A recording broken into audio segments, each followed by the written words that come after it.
Cancer വാർഡിലോട്ട് പോയ അവസരത്തിൽ എൻ്റെ പോക്കറ്റിൽ 2000 രൂപ കിടക്കുന്നു. എന്നാൽ ഇന്ത്യൻ കോപ്പി ഹൗസിൽ കയറി ഒരു ചായ കുടിച്ചിട്ട് ചില്ലറ മാറി ഞാൻ ഈ ഫോണിൻ്റെ അടിയിലെ 100, 200, 500 മടക്കി വെച്ചിട്ടാണ് വാടി പോകണം. ചില്ലറ മാറി മടക്കി വെച്ചിട്ട് പോകാമല്ലോ. അപ്പോഴേ അമ്മച്ചി വന്ന് എന്നോട് ചോദിക്കുകയാണ്, തോമസ് ചേട്ടനെ എന്ന് പറയുന്ന ആളെ കണ്ടോ, ഇവിടെ വരുമെന്ന് പറഞ്ഞു. ഞാൻ പറഞ്ഞു, ഞാൻ തന്നെ അമ്മച്ചി. എന്നാണ് അമ്മച്ചി? എൻ്റെ ഭർത്താവിന് ഇവിടെ അസുഖമായിട്ട് കിടക്കുകയാണ്. എനിക്കൊരു മരുന്ന് മേടിക്കാൻ കാശ് ഇച്ചിരി കുറവാണ്, 2000 രൂപയുടെ കുറവാണ്. ഞാൻ അന്നേരം എടുത്തു കൊടുത്തു. എനിക്ക് ദിവസവും ഉള്ളൊരു കാര്യമാണ്. എൻ്റെ പോക്കറ്റിൽ എത്ര രൂപയുണ്ടോ ആ കൃത്യം രൂപയാണ് ഓരോരുത്തരും മരുന്ന് മേടിക്കാനും വണ്ടിക്കൂലിക്കും വീട്ടാവശ്യത്തിനും ചോദിക്കുന്നത്. അപ്പോൾ ആ പൈസ അതേ പിടി കൊടുക്കുകയാണ് ചെയ്യുന്നത്.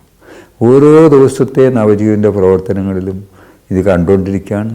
എൻ്റെ കൂടെ നടക്കുന്ന എല്ലാവർക്കും ഇതറിയുകയും ചെയ്യുകയാണ്.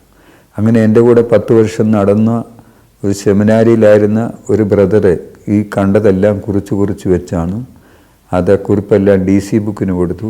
അവരൊരു പുസ്തകമാക്കി. പുസ്തകത്തിൻ്റെ പേരാണ് പൊതിച്ചോറ്.